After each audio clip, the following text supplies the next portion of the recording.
Afghanistan. And back in the United States, preliminary results show there are no more traces of anthrax at the American Media Building in Boca Raton, Florida.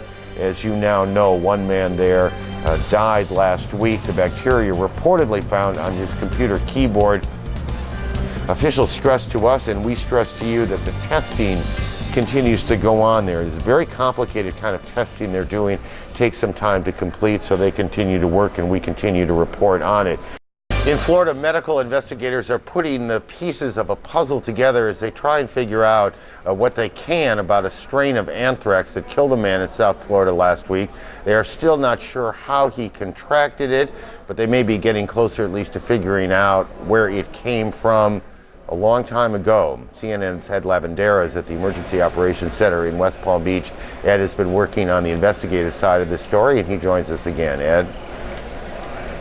Aaron, the investigation here is being done on a broad range and on very many different levels. The FBI is the lead investigative team here now in West Palm Beach, investigating these cases, the two anthrax cases that were discovered here at the American Media Incorporated building.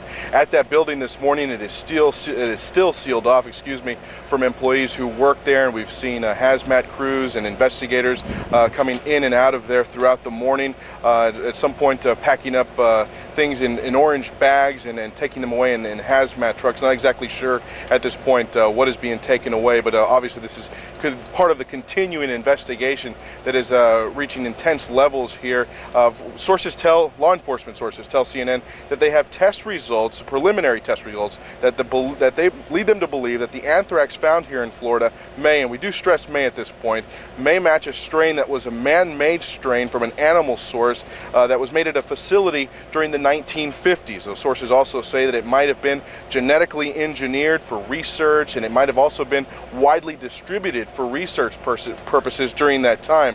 Now, tests attempting to confirm that information are being done at Northern Arizona University in Flagstaff, Arizona.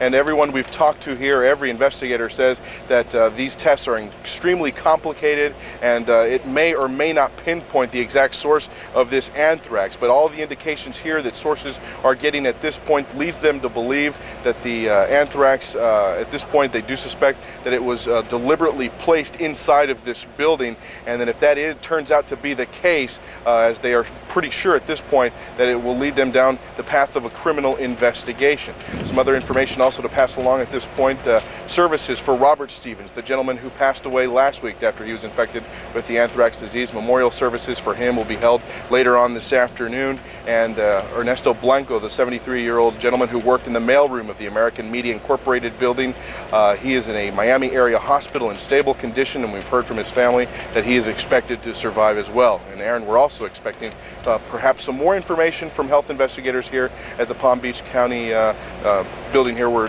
this is kind of the ground zero, the central command post for the investigative leads that are coming in for here in West Palm Beach. Aaron, back to you. Ed, thanks. Ed Lavandera in West Palm Beach as we continue to track this anthrax case. Judy? Well, Aaron, in the event of a chemical or biological attack by terrorists or whomever, the CDC, the Centers for Disease Control, says it is ready to respond quickly with emergency supplies stashed all around the country. CNN's medical correspondent Rhonda Rowland has an inside look at the nation's most coveted pharmaceutical stockpiles. They're called push packs, life-saving drugs, antidotes, and other medical supplies stockpiled and strategically placed at distribution centers throughout the United States. The CDC's National Pharmaceutical Stockpile Program's primary goal? To ensure availability and rapid deployment of these medical supplies to any U.S. location that may need them in the event of a biological or chemical attack. Here's how it works. When the need for more medical supplies exceeds what local and state resources can provide, the state would request federal assistance. The director of the CDC, in consultation with various government officials, including HHS, FEMA, and the FBI, would then order the deployment of stockpile resources. There are 8 identical push packages, pre-packaged and stored in aircraft cargo containers, ready to be dispatched. Rhonda Rowland, CNN, Atlanta.